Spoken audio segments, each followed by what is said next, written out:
Hey there guys, it's Charlotte. Welcome back to my channel. Today, I'm here to show you all the books I've read in January 2020. Alright, so actually I didn't read so many books. I read 3 and they're not very long books. They weren't very complicated books, but my month was busy and I still managed to read 3 books and a bit.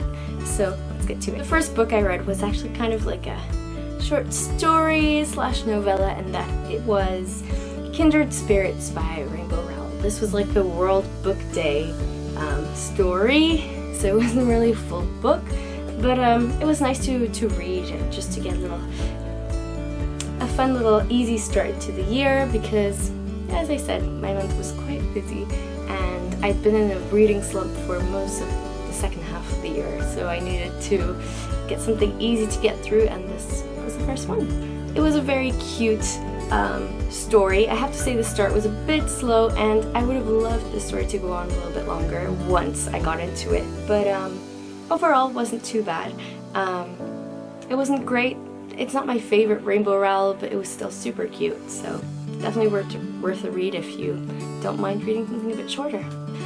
The next book I read was Very British Problems by Rob Temple. So this book apparently was mostly published based on tweets. He was tweeting that it's very British humor, so it was very easy and quick to read. There are illustrations, so again, a very easy book to read to start off the year.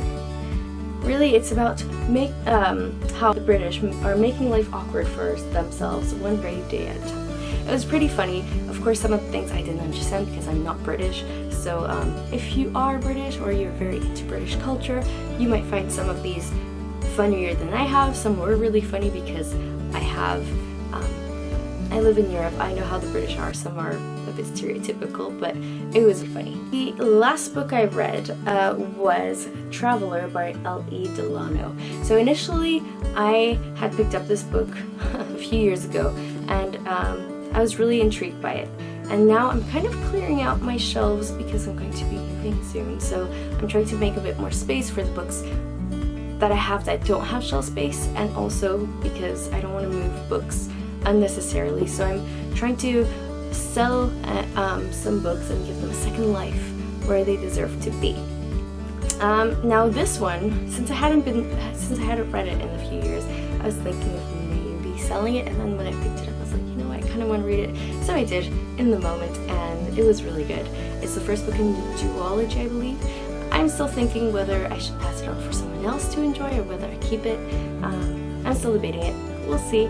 But it's a YA book in which the main character, Jessa, was dreaming of this guy, and then suddenly he appears in real life. And it turns out that apparently they are travelers. Travelers are able to travel to other dimensions thanks to mirrors and any other reflective surfaces. And so, yeah, there's something going on where her life is threatened in other dimensions, and so her life in this dimension as well. And it's pretty cool. It's a pretty fun adventure, and I quite enjoyed it. It was a pretty easy read, I must say, as well. It was a full-length YA novel. Probably the first, yeah, it was the first YA novel I read this year, and it was pretty good. So if you're into traveling through different dimensions and through different, and they're also set in different time periods as well, which is pretty fun. Give it a chance. As I said at the beginning of the video, I read 3 books and a bit. I started Winterwood by Shea Earnshaw. I actually have 2 editions of this book and I love the writing so much. But it goes for more, I think it's something I have to read a bit more in my own time, at a different pace than some of the others, because I want to savor the writing. The writing is beautiful. I'm still at the beginning of the book, so I haven't finished it, and it's definitely on my list of books that I should read and finish in February. It's magnificent. Honestly, if you enjoyed The Wicked Deep, or like lyrical, beautiful, lush writing, pick it up because I'm not far in, but it's beautiful. The writing is beautiful. Alright, so there you have it. These are the books that I've read or partly read this month. Let me know which books you've read. I'm curious to know because I'm always on the lookout for new books to read, whether they're already on my shelf or not. And yeah, Have a nice day, thank you for watching, and see you next time. Bye!